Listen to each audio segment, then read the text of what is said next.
Hello everyone to our new video. Today, we will learn about vectors and kinematics. हम आज क्या पढ़ने वाले हैं? Vectors and kinematics. That is very important chapter of physics.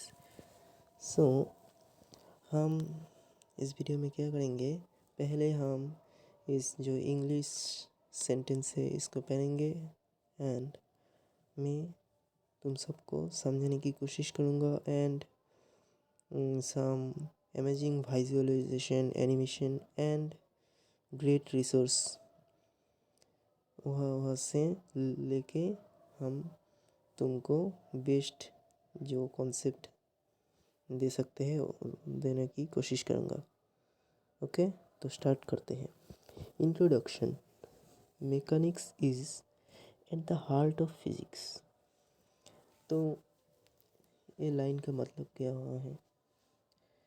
Mechanics that is a very important part. जैसे हम जो इंसान है उसके लिए जो हार्ट जितना कंट्रीब्यूशन रखता है, तो फिज़िक्स जो होल फिज़िक्स है उसके लिए mechanics is the like the heart of an human. तो हम मनुष्य के लिए जो दिल है वो जितना इम्पोर्टेंट है, मैकेनिक्स भी फिज़िक्स के लिए उतना भी इम्पोर्टेंट है. So, its concepts are essential for understanding the world around us and phenomena on scales from atomic to cosmic concepts. तो जो मैकेनिक्स का कॉन्सेप्ट है वो एवरी जगह नेसेसरी है. जैसे एटॉमिक लेवल से मतलब वेरी स्मॉल जो माइक्रोस्कोपिक वर्ल्ड जो है, अणु परमाणु एटम्स मॉलिक्यूल्स का जो दुनिया है, वेरी स्मॉल जो दुनिया है, उससे लेके जो हमारी पूरी यूनिवर्स है इतना बिग जो हम सोच भी नहीं सकते. इस पूरी यूनिवर्स के लिए इस मैकेनिक्स का लॉ से हम समझ सकते हैं. तो मैकेनिक्स इतना इम्पोर्टेंट है कि हम इससे छोटी से छोटी बातों से लेके इतना बड़ा यूनिवर्स तक समझ सकते हैं. तो नेक्स्ट लाइन.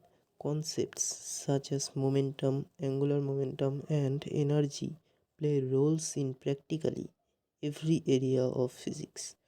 तो मैकेनिक्स का कॉन्सेप्ट जैसे एक उदाहरण, momentum, angular momentum and energy play roles, मतलब फिज़िक्स का एवरी एरिया, हर कोई मतलब मोस्ट ऑफ द जो फिज़िक्स का कॉन्सेप्ट है उसमें ये जो कॉन्सेप्ट है मैकेनिक्स का नेसेसरी है. मतलब इससे फिज़िक्स का और जो कॉन्सेप्ट्स है तुम समझ ही नहीं सकते हैं.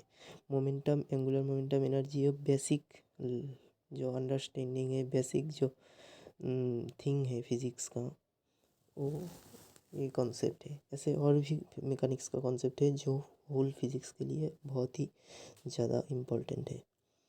तो the goal of this book is to help you acquire a deep understanding of the principle of mechanics. तो हम एक बुक यूज़ कर रहे हैं जो बहुत ही सुंदर बुक है मैकेनिक्स का, स्पेशली फॉर मैकेनिक्स. सो इस बुक का जो एम्बिशन है मैकेनिक्स को अच्छे तरीके से जो होल वर्ल्ड है उसके सामने रखना. तो हम इससे मैकेनिक्स को बहुत अच्छे तरीके से समझ सकते हैं. Okay, the reason we start by discussing vectors and kinematics rather than plugging into dynamics. Okay, पहले हम वेक्टर्स एंड काइनेमेटिक्स समझेंगे, डायनामिक्स बाद में. Okay, is that we want to use this tools freely in discussing physical principles. इस vectors and kinematics पढ़ के हम कुछ टूल्स सीखेंगे जिसको हम होल फिज़िक्स के लिए यूज़ कर सकते हैं. वेक्टर्स एंड काइनेमेटिक्स एक टूल्स की तरह समझ सकते हो. Rather than interrupt the flow of discussion later, we are taking time now to ensure they are on hand when required. Okay, तो वेक्टर स्टार्ट करते हैं. The topic of vectors provides a natural introduction to the role of mathematics in physics. By using vector notation, physical laws can often be written in compact and simple form. ये जो vector जो concept है बहुत ही important है, क्योंकि physics में बहुत ऐसे क्वांटिटी है जिसका सिर्फ वैल्यू से काम नहीं चलता। जैसे हम बोले कि 5 kg पोटैटो है, तो इसका कोई डायरेक्शन का मतलब नहीं, इसका सिर्फ वैल्यू इम्पोर्टेंट।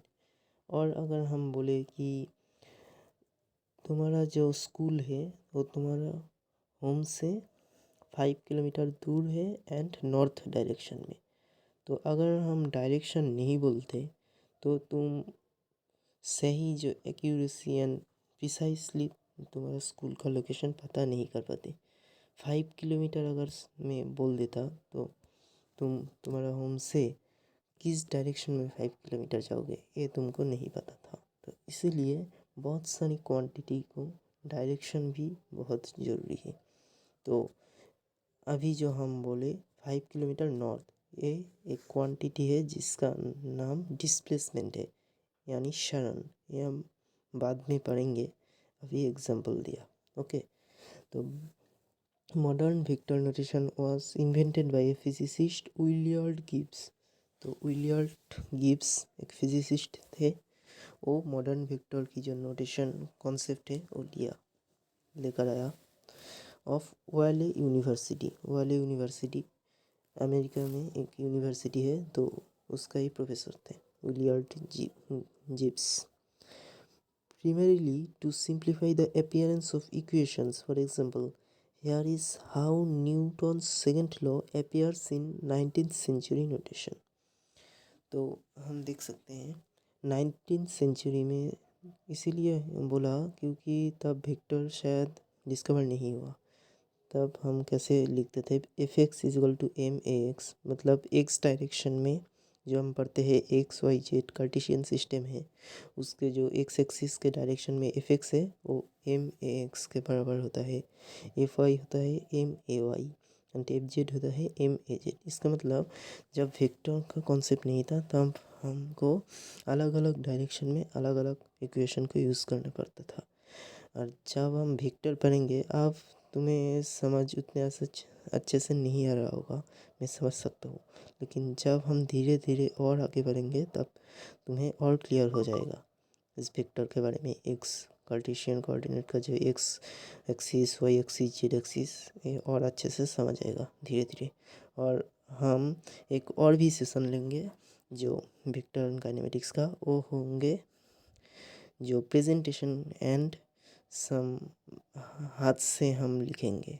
तो हम एवरी कॉन्सेप्ट के लिए 2 सेशन लेंगे।